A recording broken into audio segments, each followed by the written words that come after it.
Bismillahirrahmanirrahim. Assalamualaikum warahmatullahi wabarakatuh.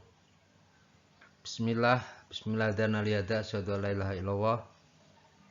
Saudara semua, mari pertemuan yang ke-11 kita akan membahas akuntansi manajemen untuk pendapatan asli daerah. Mari kita buka dengan bacaan basmalah bersama-sama. Bismillahirrahmanirrahim. Saudara semua, untuk memahami akuntansi manajemen pendapatan asli daerah ini, saudara harus pahami dulu apa itu manajemen PAD. Apa tujuan manajemen PAD dan apa PAD itu? Kemudian problem yang terjadi dalam pengelolaan PAD itu apa saja, dan juga prinsip pembebanan dan pemungutan PAD untuk penentuan tarif seperti apa. Saudara semua, untuk mengawali, mari kita akan pahami terlebih dahulu apa itu PAD.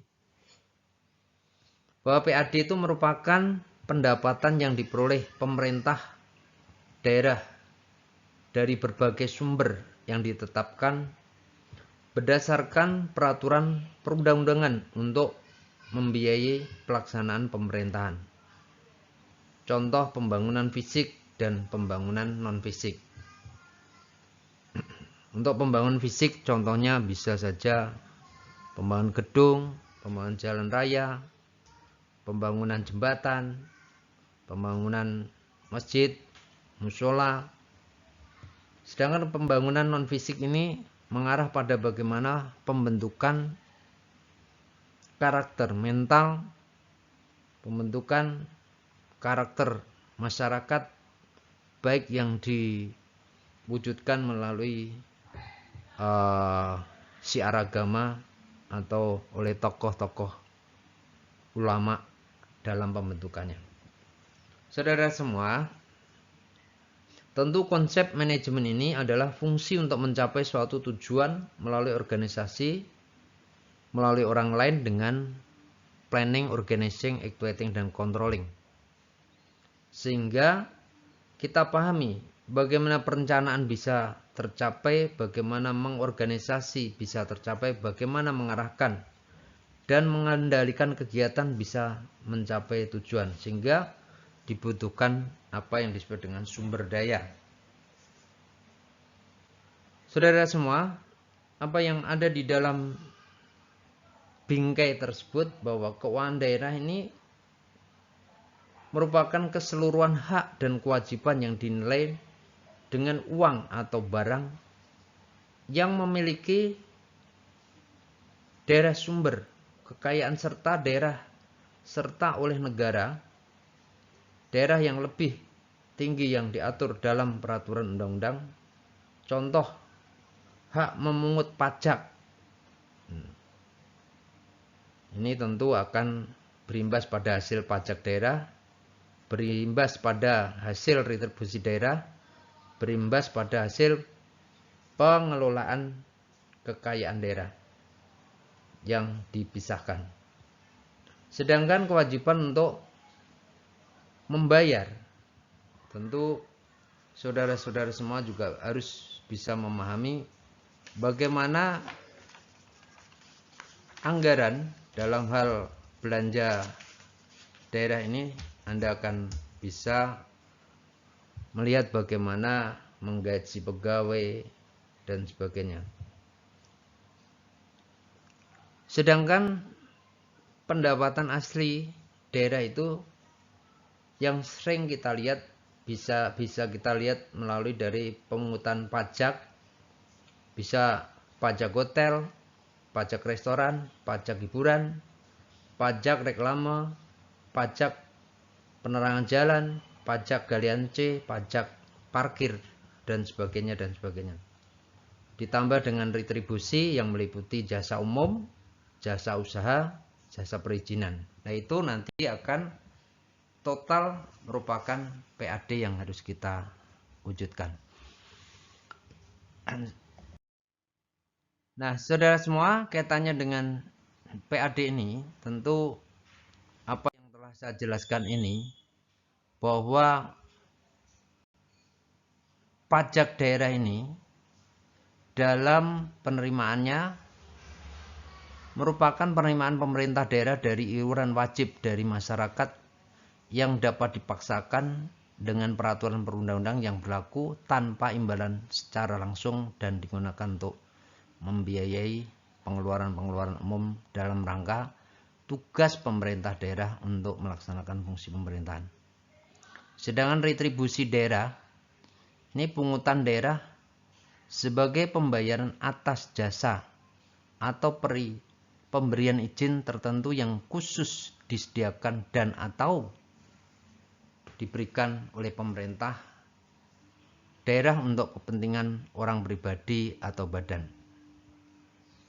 Bagian laba pengelolaan aset daerah yang dipisahkan ini adalah penerimaan pemerintah daerah dari hasil pengelolaan aset daerah yang dipisahkan seperti bagian laba dari BUMD. Lain-lain PAD adalah penerimaan selain dari pajak daerah dan retribusi. Saudara semua, ini kita harus pahami bagaimana flypaper effect adalah suatu kondisi di mana pemerintah daerah lebih besar dari mendanai belanjanya dengan mendasarkan pada transfer dibandingkan dengan pendapatan asli daerahnya. Ini kita lihat daerah-daerah yang minus, sehingga ini akan terjadi hal yang seperti kita bayangkan. Maka diuntungkanlah daerah yang memiliki pendapatan sumber alam yang bagus. Bisa berupa pariwisata, bisa berupa pendapatan-pendapatan yang bisa kita peroleh melalui pertanian, perikanan, dan sebagainya, itu mendapatkan satu hasil yang sangat luar biasa. Saudara semua, intensifikasi dan ekstensifikasi dari pendapatan asli daerah untuk meningkatkan bisnisnya tentu adanya penerimaan. Nah, untuk dapat mencapai kemandirian daerah, pemerintah daerah harus melakukan pengelolaan pendapatan asli daerah secara efisien dan efektif. Sebagaimana konsep daripada value for money, efektif, efisien, ekonomis. Intensifikasi ini mengaktifkan penerimaan suatu unsur pendapatan asli daerah. Ekstensifikasi menciptakan unsur daripada pendapatan asli daerah tadi. Sehingga apa yang kita harapkan daripada PAD ini tentu bisa kita wujudkan dan kita bisa mendapatkan satu hasil yang sangat luar biasa. Saudara semua, terkait dengan penghitungan potensi PAD atau pendapatan asli daerah ini. Potensi PAD sangat penting untuk dihitung dalam rangka menetapkan target PAD. Tadi sudah kami singgung pendapatan asli daerah bisa melalui pajak dan retribusi tadi. Tentu target PAD adalah nilai sejauh mana PAD akan dapat diterima, sedangkan potensi PAD adalah PAD yang sebenarnya sudah ada, hanya belum dapat atau diperoleh di tangan. Untuk mendapatkan atau memperoleh target diperlukan upaya-upaya tertentu, misalnya untuk potensi sumber daya, tambang, eksplorasi, wisata, dan sebagainya. Saudara semua yang saya banggakan, tentu penghitungan potensi PAD ini untuk mengetahui besarnya potensi real PAD yang dimiliki oleh suatu pemerintah daerah. Penghitungan potensi PAD pada dasarnya dapat dilakukan melalui dua pendekatan, yaitu bisnis makro dan mikro. Makro berpikir luas, mikro berpikir sempit. Tentu kita akan melihat bagaimana potensi secara makro untuk daerah yang kita lakukan. Penghitungan dengan basis mikro, dilakukan dengan cara melakukan survei dan observasi terhadap objek pajak. Nah, itu. Saudara-saudara yang sangat banggakan, sehingga potensi pendapatan berbasis mikro ini menghitung potensi pendapatan berbasis. Dilakukan dengan cara menghitung potensi pendapatan untuk masing-masing objek pendapatan. Misalnya tadi ada objek wisata, tambang, kemudian perikanan, kemudian pantai, dan sebagainya. Potensi suatu penerima pajak dan retribusi secara umum dapat dihitung dengan mengalihkan tarif suatu pajak atau retribusi dengan basis pajak retribusi. Sedangkan tarif pajak atau retribusi disesuaikan dengan ketentuan peraturan perundang-undangan yang berlaku. Saudara yang saya banggakan, mari kita akan pahami apa yang ada di dalam prinsip pembebanan pemungutan PAD untuk penentuan tarif. Prinsip elastisitas, keseimbangan, prinsip keadilan, prinsip kemudahan administrasi, prinsip keberterimaan politis, prinsip non-distorsi terhadap perekonomian.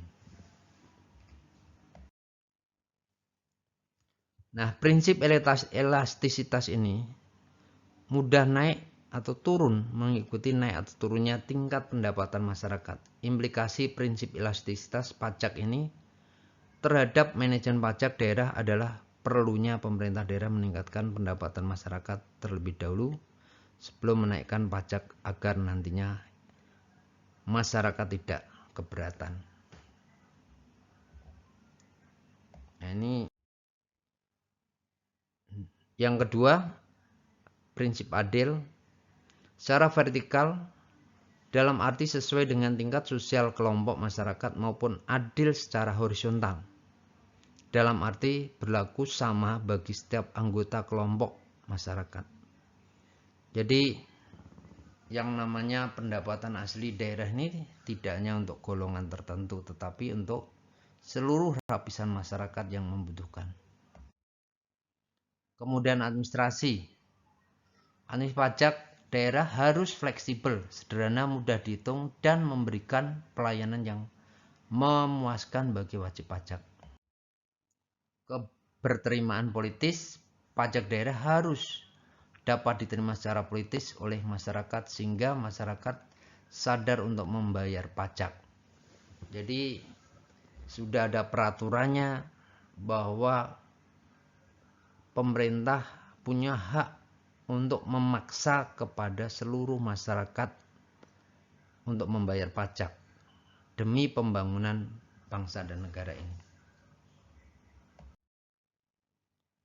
Non-distribusi terhadap perekonomian, pajak daerah tidak boleh menimbulkan dampak negatif terhadap perekonomian. Jelas, ya.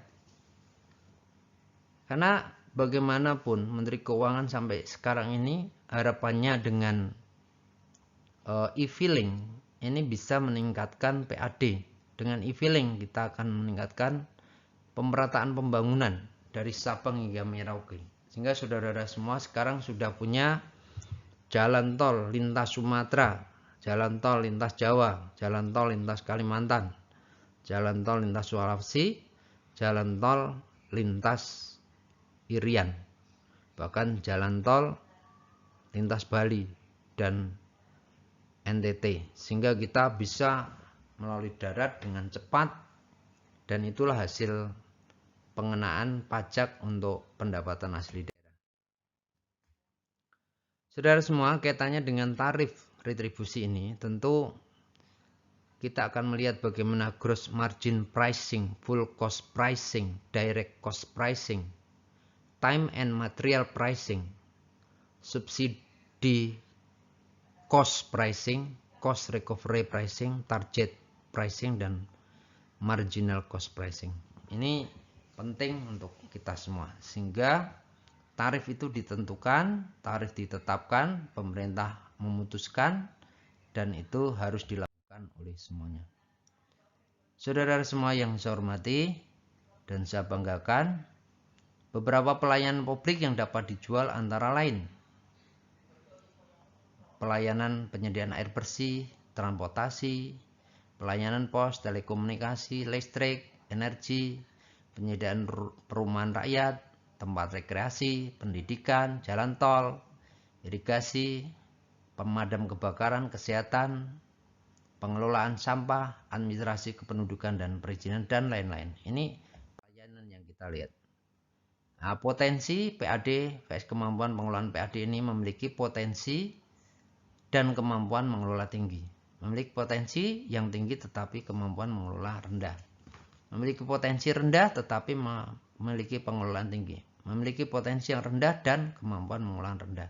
Nah, ini kita harapkan yang tinggi semua. Memiliki potensi tinggi, mengelolanya juga tinggi, sehingga target PAD akan tinggi pula. Itu beberapa hal yang bisa kami sampaikan sehingga target-target PAD ini bisa kita wujudkan. Potensi basis pajak per retribusi kali tarif pajak per retribusi kali kapasitas sumber daya ini merupakan target PAD yang kita harapkan untuk. Sekian, billahi taufiq. Assalamualaikum warahmatullahi wabarakatuh. Selesai.